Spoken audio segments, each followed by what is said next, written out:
आज से 15 साल पहले रो ग्रुप ने रोड पर हो जिनकी 2 वर्ल्ड क्लास R&D सेंटर्स हो और जो हार्ले डेविडसन जैसी प्रीमियम बाइक को प्रोड्यूस करती हो, वो company Indian two wheeler market में अपने गिरते मार्केट शेयर को रोकने में नाकाम क्यों हो रही है? कभी रोने की वजह से रो एम के लिए नंबर 1 पोजीशन को बरकरार रखना बेहद मुश्किल हो गया है। लेकिन दोस्तों, क्या आपने सोचा है कि रो साइकिल्स, जिसने कभी रो मो कप की नींव रखी थी, आज किस मुकाम पर है? या फिर रो इलेक्ट्रिक, जो ला से भी पहले ईवी सेगमेंट में थी, अब कैसी हालत में है? और हाँ, इनकी रो मोटर्स, जो आज ऑटोमोटिव पार्ट्स की एक बड़ी कंपनी है, वह क्या कर रही है? कंफ्यूज मत होइए, रो साइकिल्स, रो इलेक्ट्रिक और रो मोटर्स, इन तीनों कंपनीज का रो मो कप से कोई रिलेशन नहीं है। आज की वीडियो में हम इन सारे कंफ्यूजन को दूर करते हुए हीरो की शुरुआत से लेकर होंडा से अलग होने की कहानी, उनके फैमिली डिवीजन और करंट सिचुएशन को डिटेल में जानने वाले हैं।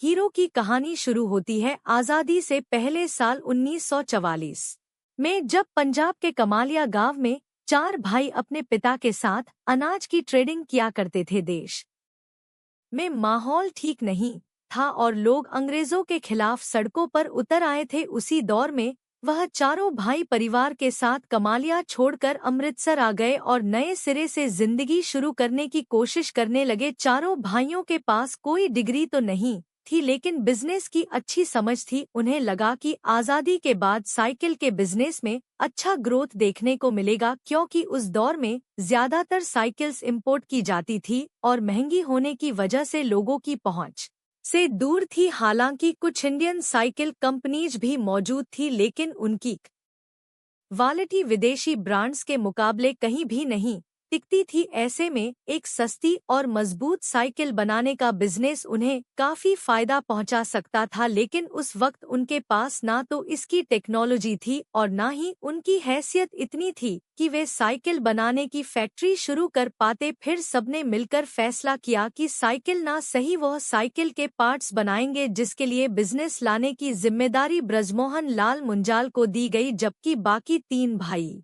दयानंद, सत्यानंद और ओम प्रकाश मुंजाल पार्ट्स के प्रोडक्शन और डिलीवरी का काम संभाल लिए।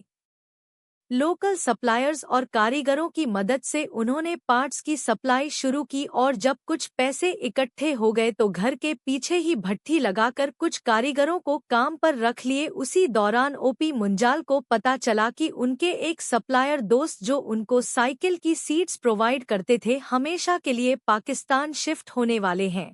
तो उनसे मिलकर ओमप्रकाश जी ने पूछा कि क्या मैं आपके ब्रांड का नाम इस्तेमाल कर सकता हूं?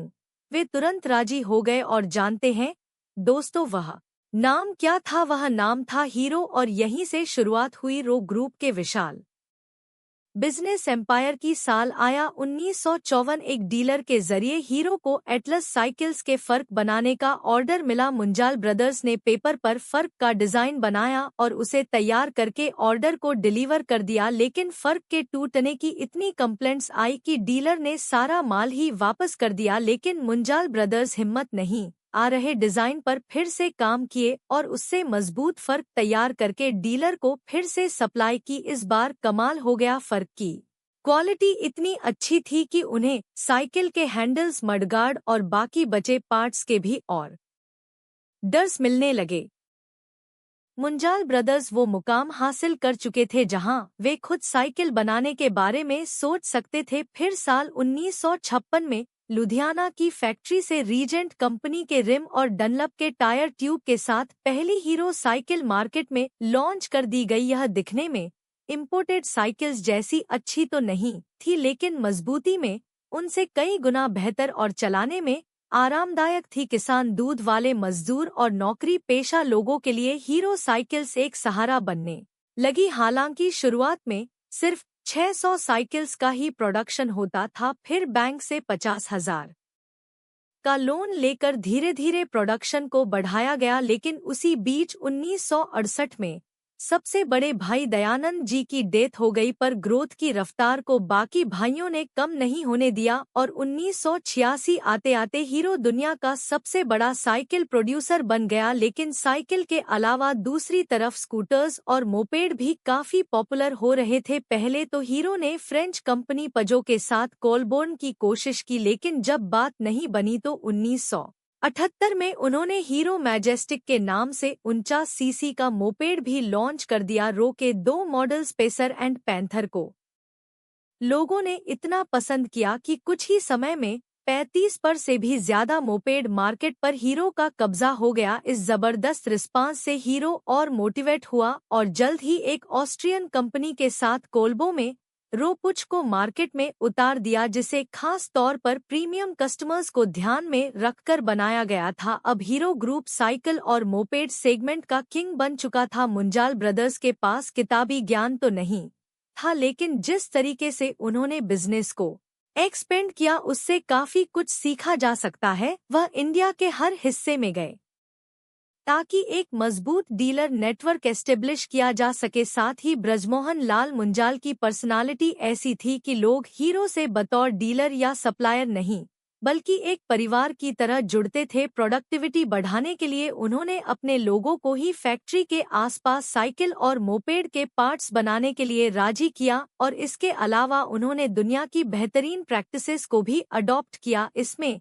सबसे खास था 80 के दशक में स्कूटर्स और मोपेड्स की पॉपुलर धीरे धीरे घटने लगी। लोग अब ज्यादा किफायती और बेहतर माइलेज वाली 100 सीसी कम्यूटर बाइक्स की तरफ अट्रैक्ट हो रहे थे। उसी दौरान जापानी कंपनी के बीच एक म्यूचुअल एग्रीमेंट हुआ कि बाइक की टेक्नोलॉजी और इंजन होंडा.com लाल मुंजाल के बेटे रमनकांत मुंजाल को रो होंडा की कमान सौंपी गई और 1985 में हरियाणा के धारूहेड़ा प्लांट में बनी रो को इंडियन मार्केट में लॉन्च कर दिया गया। Fill it shut it forget it इस टैग लाइन के साथ रो होंडास को मार्केट में उतारा गया। फिर साल आया लिबरलाइजेशन का, जहां एक तरफ बाकी सारी ऑटोमोबाइल कंपनीज विदेशी ब्रांड्स के आने से तगड़ा कंपटीशन फेस कर रही थी, वहीं रो एक शौक उनको तब लगा जब इसी साल अचानक रमनकांत मुंजाल की डेथ हो गई। लेकिन ब्रजमोहन जी ने अपने दूसरे बेटे पवन मुंजाल के साथ कंपनी की बागडोर को फौरन अपने हाथ में ले लिया। रो होंडा में एक नए दौर की शुरुआत हो चुकी थी, क्योंकि पवन मुंजाल बिजनेस को डाइवर्सिफाई करने के साथ ही अपने ब्रांड को तेजी से दुनिया के हर कोने में पहुंचाना चाहते थे। फिर साल 1994 में कंपनी उस बाइक को मार्केट में लेकर आई जिसने रो होंडा सेल्स इतनी तेजी से आगे बढ़ा कि साल 2001 तक रो एक छोटे से साइकिल ब्रांड को सेलेक्ट किया था। लेकिन लिबरलाइजेशन के बाद वह अकेले अपने दम पर इंडिया में बिजनेस करने के लिए आजाद थे। दूसरी तरफ था रो, जिसे ज्यादातर हिस्सा रिसर्च एंड डेवलपमेंट पर खर्च करने लगे। यह देखकर होंडास ने एक के बाद एक कुछ ऐसे स्टेप्स लेने शुरू कर दिए जिससे उनके बीच की दरार बढ़ती चली गई, जैसे कि साल 95 में थी, जिसके जवाब में रो ने भी साल 2005 में A0 में हीरो 726 पर स्टेक थे, जिसमें के अलग होने का साल नहीं था बल्कि मुंजाल परिवार में भी प्रॉपर्टी का डिवीजन हुआ। सबसे बड़े भाई दयानंद मुंजाल के परिवार को मजेस्टिक ऑटो मिला, जो आज मोपेड के बिजनेस को बंद करके real estate and financial investments के फील्ड में एंटर कर चुके हैं।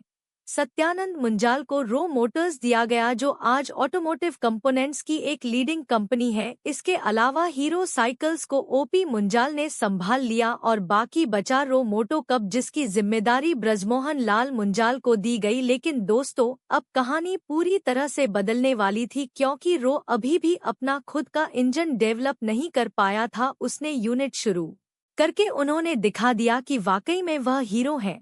लेकिन दोस्तों, अलग होने से पहले जिस रो होंडास और एएफ डीलक्स की सेल्स के आगे तो अपनी बादशाहत कायम रखने के लिए कितने पापड़ बेलने पड़े और उनकी नंबर 1 की पोजीशन पर आज तलवार क्यों लटकी हुई है। दरअसल डिवीजन के बाद हीरो का पूरा फोकस अपने 100 सीसी कम्यूटर सेगमेंट पर था, क्योंकि स्प्लेंडर और पैशन जैसे पॉपुलर ब्रांड तो उनके पास थे, लेकिन की गांव और छोटे कस्बों में हीरो का दबदबा बरकरार रहा। दूसरी तरफ अगर हम स्कूटर्स की बात करें तो Honda.com इस सेगमेंट में भी कुछ कमाल नहीं कर पाई। रो प्लेजर को थोड़ी बहुत सक्सेस मिली, लेकिन उसके बाद डेनी और जम जैसे स्कूटर्स भी उनका मार्केट शेयर 15 से 20% से ऊपर नहीं ले जा सके। रही बात इलेक्ट्रिक स्कूटर्स की, तो उसमें भी हीरो 2 में उसने वी के नाम से इलेक्ट्रिक स्कूटर्स लॉन्च किए थे, लेकिन तब तक ला एयर बजाज और टीवीएस मार्केट में अपनी पकड़ बना चुके थे। आप सोच रहे होंगे कि रो ने तो ऑप्ट फोन और रो फ्लैश के नाम से सबसे पहले अपने इलेक्ट्रिक स्कूटर्स लॉन्च किए थे। हाँ,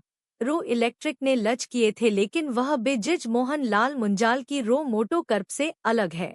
दरअसल 2007 में सत्यानंद मुंजाल के बेटे नवीन मुंजाल ने हीरो इलेक्ट्रिक को एस्टेब्लिश किया था। उन्हें फर्स्ट मूवर होने का फायदा भी मिला और 2010 तक 6070 पर मार्केट पर उनका ही राज था। लेकिन फैमिली डिवीजन के वक्त एक एग्रीमेंट हुआ था कि ओरो के नाम से इलेक्ट्रिक सेगमेंट में नहीं उतरेगा, लेकिन कुछ ऐसे इंसिडेंट हुए कि 2020 आते आते रो इलेक्ट्रिक मार्केट से लगभग गायब ही हो गया। और इस सेगमेंट के पोटेंशियल को देखते हुए ओ ने वीड के नाम से अपने इलेक्ट्रिक स्कूटर को लॉन्च कर दिया। लेकिन इन सब के बावजूद रो को एक और बड़ा झटका लगा 2020 में, जब गवर्नमेंट ने BS6 एमिशन नॉर्म्स को लागू किया। बड़ी मेहनत से तो रो ने अपना इंजन डेवलप किया था, जिसमें फिर काम करने की जरूरत पड़ गई और उनकी जो i3S और एक्सेंस टेक्नोलॉजी लोगों का भरोसा जीतना अभी शुरू ही की थी, उस पर भी काफी नेगेटिव असर पड़ा। वजह थी कि जहां एक तरफ स्लर और AF डीलक्स जैसे पॉपुलर बाइक्स के दाम में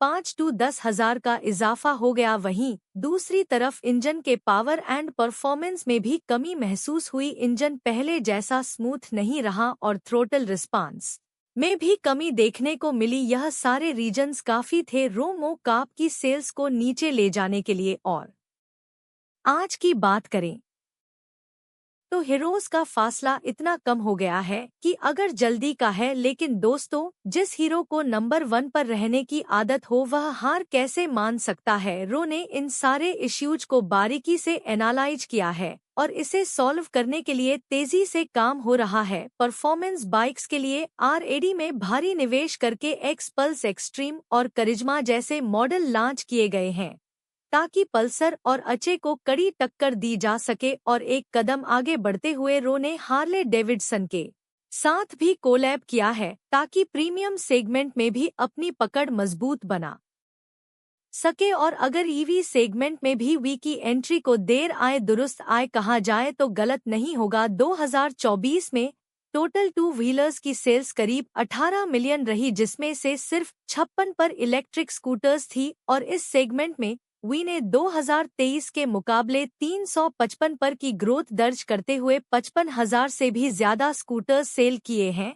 आज थर एनर्जी में भी रो का 40 पर स्टेक है। साथ ही बाइक्स के परफॉर्मेंस रिलेटेड इश्यूज को काफी सुधार कर रो अपने सेल्स एंड सर्विस को पहले से बेहतर बनाने पर ध्यान दे रही है। हमें उम्मीद है कि अगले कुछ क्वार्टर में यह सारे एफर्ट्स उनके बैलेंस शीट में साफ तौर पर नजर आएंगे। दोस्तों, इंडिया की 2 व्हीलर इंडस्ट्री ने पूरी दुनिया में देश का नाम रोशन किया है, चाहे वह रो बजाज TVS हो या रॉयल एनफील्ड। एक हेल्दी कंपटीशन हमेशा देश की इकोनॉमी और कंज्यूमर्स के लिए फायदेमंद साबित होता है। Thanks for watching.